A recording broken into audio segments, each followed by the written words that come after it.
আগে যদি নির্বাচন হয়, যদি এটা না ভোট হয়, তখন কি পরিস্থিতি হবে? যদি জুলাই সনদের পক্ষে কেউ রায় দিল না, জুলাই সনদকে অন্তর্ভুক্ত করার পক্ষে না, তখন কি এই রাজনৈতিক দলগুলো জুলাই সনদ করবে তখন? বিএনপি যেটা চাচ্ছিল যে একই দিন হওয়া, ওনাদের যুক্তি হচ্ছিল যে খরচ, আপনি যেটা বলছিলেন খরচ, জনবল, এগুলো। আবার যারা আগে চাচ্ছে তাদেরও একটা যুক্তি আছে, তারা তো অযৌক্তিক বলছে না, তারা বলছে যে একই দিন এটা একটা ভেজাল তৈরি হবে, মূল দায়িত্ব থেকে এই দায়িত্বে আবার যাওয়া। তো সার্বিকভাবে এখন সরকারের উপর এটা দিয়ে দীর্ঘদিন হলো, যুদ্ধ হলো, যুদ্ধের পরে তো এখন সরকারের হাতে গেল। এখন সরকার কি নিচ্ছে, সরকারের কোর্টে কি হচ্ছে এখন, তো সেটা তো কেউ বলতে পারে না সরকার এটা কি ডিসিশন দেবে।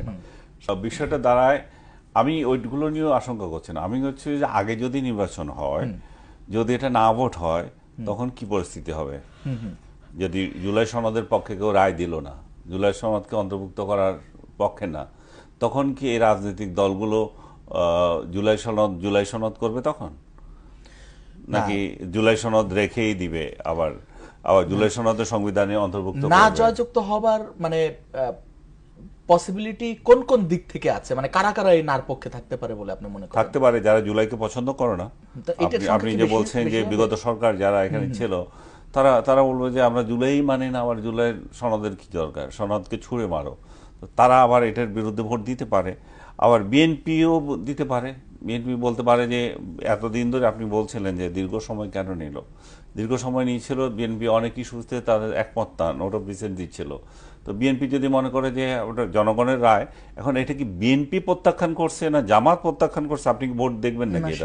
এটা যে জনভোট, এটা তো আর দলের ভোট না। আর এটা যদি হেরে যায়, মনে করেন বিএনপি তো রাষ্ট্র ক্ষমতায়, বিএনপির কোনো সংকট তো হচ্ছে না, বিএনপির যাওয়া কিংবা থাকা, বিএনপি তো কোনো সমস্যা হচ্ছে না, কিংবা সরকারে যারা আছে তাদেরও সমস্যা হচ্ছে না, তারাও তো সরকার থাকছে। রেফারেন্স দিচ্ছিলেন যে অতীতে 2টা হানা ভোট হয়েছে, জিয়াউর রহমানের আমলে, এরশাদ আমলে, সেগুলো তো একটা বিষয় ছিল, সরকারের বৈধতা প্রশ্ন ছিল। যদি ওই সমস্ত ওই হানা ভোটগুলো সব তামাশার ভোট ছিল। এরপরে যে ক্যাটেগর গভর্নমেন্টের আমলে আরেকটা হয়েছিল যে উনি বিচারপতি শাহাবুদ্দিন থাকা না থাকা নিয়ে উনি উনি ফেরত যাওয়া নিয়ে, বা অ্যামেন্ডমেন্ট বলতে পারি সংবিধান সংক্রান্ত, সেটাও যে পাবলিক অংশগ্রহণ করেছে আমি দেখি নাই। সেদিন তুমুল বৃষ্টি ছিল, ঢাকা শহরে 1 হাঁটু পানি ছিল, কে গেছে কোনো এমন কোনো ছিল না। তারপরও এই সমস্ত ভোট হাঁ জয়যুক্ত হয়েছে, হাঁ জয়যুক্ত হয়েছে, হাঁ জয়যুক্ত হয়েছে, হয়ে যায় এগুলা।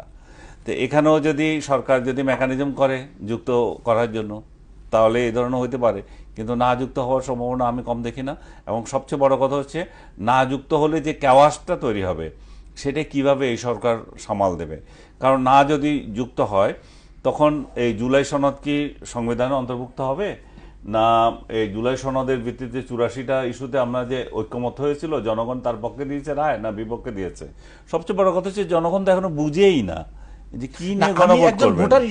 সেটাই তো আমি বলছি যে এত জটিল একটা বিষয় নিয়ে ভোট হবে, এটা ওয়ান সাবজেক্ট না, তো না যে এই জিনিসটা উনি থাকবে সরকারে থাকবে না, যেগুলো আগে হয়েছিল যে শাহাবুদ্দিন সাহেব সরকারে চাকরি দিয়ে যাবে না যেতে পারবে না, জিয়াউর রহমান থাকবেন, এরশাদ থাকবেন কি থাকবেন না, এই এই জাতীয় তো হচ্ছে না।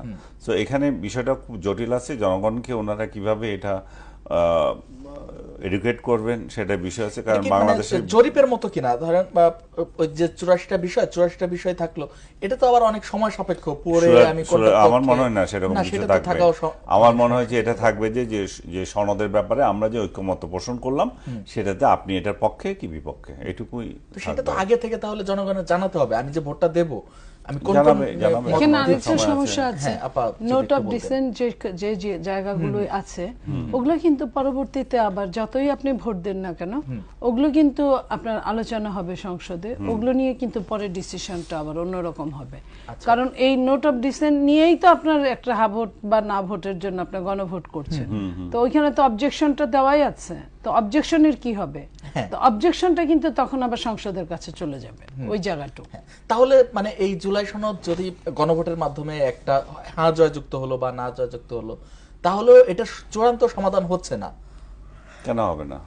এটার সমাধান তো আছে, কারণ এটা হ্যাঁ বা না, যেগুলো হ্যাঁ আছে ওগুলোর চূড়ান্ত সমাধান হলো, আর যেটা নোট অফ ডিসেন্ট আছে সেটাই আপনার আবার চুলচারা হিসাব করতে হবে। আর এটা তো প্রথম, এটাও তো ওনারা ডিসিশন নিয়েছেন যে প্রথম পার্লামেন্টের অধিবেশন যেটা আছে সেখানে এগুলোকে আরো বিস্তারিত এবং এখানে অ্যাডপ্ট করবে ওনারা, যেহেতু ঐক্যমত পোষণ করেছেন সেই জায়গায় তো আবার ঝামেলা নেই। সবচেয়ে বিষয়টা হচ্ছে যে আসলে ওই যে আপা বলছিলেন যে আমরা একে অন্যকে বিশ্বাস করি না, বিশ্বাস না করার কারণে এটা গণভোটের দরকার হচ্ছিল।